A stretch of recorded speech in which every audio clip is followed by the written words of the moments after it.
Assalamualaikum warahmatullahi wabarakatuh.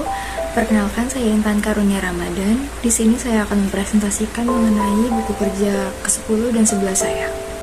Buku kerja yang pertama akan dibahas yaitu buku kerja ke-10 mengenai identifikasi akses pembiayaan atau modal usaha baru dengan unit usahanya yaitu makanan dan produk atau jasanya yaitu Lunchbox Cake.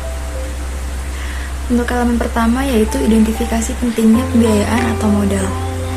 Kriteria untuk kerjanya yaitu alasan kebutuhan modal usaha baru diidentifikasi, alasan usaha baru perlu modal dapat mencakupi yang pertama ada tantangan atau cash flow, yang kedua yaitu siklus pengembangan produk yang panjang, yang kedua yaitu sumber-sumber modal personal diidentifikasi, dapat mencakupi dana pribadi pendiri, yang ketiga potensi peningkatan pendanaan dipersiapkan, dapat mencakupi personal funds atau dana pribadi.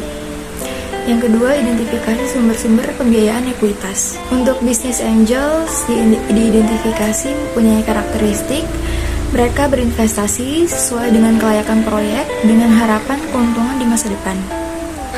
Untuk jenis venture capital diidentifikasi dapat mencakupi berdasarkan cara pemberian bantuan yaitu single tier approach dan juga two tier approach. Untuk initial public offering diidentifikasi, IPO dapat memberikan manfaat monitoring dan juga pengakuan investor dan perubahan modal.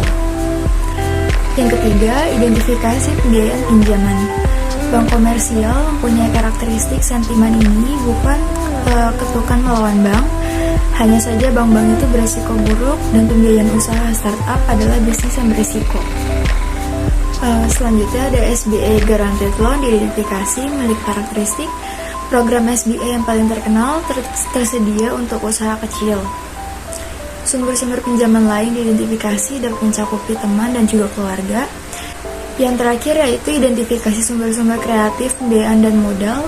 Leasing atau sewa memiliki karakteristik yang pertama, sewa merupakan perjanjian tertulis di mana pemilik properti mengizinkan seorang individu atau bisnis untuk menggunakan properti tersebut dalam jangka waktu yang tertentu. Keuntungan utama dari leasing adalah memungkinkan perusahaan mengakuisisi pengakuan aset dengan uang muka sangat sedikit atau tidak sama sekali. Dan yang terakhir, pada akhir sewa peralatan, usaha baru ini biasanya memiliki pilihan untuk berhenti menggunakan peralatan tersebut, membelinya untuk nilai pasar wajar atau memperbaharui sewa guna usaha. Selanjutnya, SBIR atau Small Business Innovation Research memiliki karakteristik program SBIR ini adalah program hibah kompetitif untuk usaha kecil di tahap awal dan proyek pembangunan. Untuk buku selanjutnya yaitu buku kerja ke-11 yaitu identifikasi dan evaluasi peluang pemasaran. Langkah-langkahnya pertama, identifikasi peluang pemasaran. Informasi tentang kebutuhan pasar dan jenis pemasaran dapat mencakupi kinerja pesaing, kebutuhan pelanggan, tren dan perkembangan pasar baru dan berkembang, profitabilitas. Yang kedua ada jenis pemasaran dapat mencakupi pemasaran langsung, pemasaran barang, dan yang terakhir pemasaran sektor publik. Yang kedua, potensi pasar baru dan kontribusi pada bisnis mencakupi e-commerce dan juga kontribusi pada bisnis yang mencakupi pertumbuhan dan juga profitabilitas. Yang ketiga, pendekatan kewirausahaan inovatif dan ide-ide kreatif dapat mencakupi managerial approach atau peningkatan pengelolaan usaha. Selanjutnya yaitu investigasi peluang pemasaran. Yang pertama, peluang pemasaran dapat mencakupi pengembangan produk dijual kepada pelanggan dengan mengubah FAB atau Features, Advantage, and Benefits dari produk, mengubah model atau menambah ukuran baru. Yang kedua, hasil evaluasi peluang dapat mencakupi desain fungsional dari produk dan daya tarik penampilannya. Fleksibilitas memungkinkan adanya modifikasi ciri luar dari produk untuk memenuhi permintaan konsumen atau perubahan teknologi dan persaingan daya tahan. Yang ketiga ada keamanan produk. Yang keempat ada daya guna, dan yang terakhir ada kemudahan untuk produksi dan diproses. Selanjutnya yaitu kelayakan finansial dari setiap peluang pemasaran dapat mencakupi biaya, manfaat, dan juga peluang. Selanjutnya, kemungkinan strategi pesaing potensial dapat mencakupi pemotongan harga, periklanan ekstensif dan juga kupon.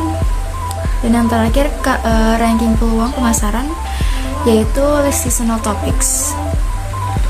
Yang ketiga, evaluasi perubahan yang dilakukan untuk operasi bisnis saat ini dapat mencakupi perencanaan proyek pemasaran, manajemen proses kreatif end-to-end, data pemasaran dan analisis, dan yang terakhir ada kepatuhan dan resiko merek. Selanjutnya ada perubahan organisasi dapat mencakupi struktur organisasi berorientasi pelanggan, dan yang terakhir struktur organisasi berorientasi pasar atau wilayah. Untuk perkiraan kebutuhan sumber dayanya, yang pertama saya tambahkan ada 2 orang, biaya distribusinya 1 juta, peralatannya 4 juta, biaya produksinya 2 juta, biaya promosi 1 juta, penelitian dan pengembangan 1 orang, retooling 1 orang, dan yang terakhir pelatihan staf 2 orang.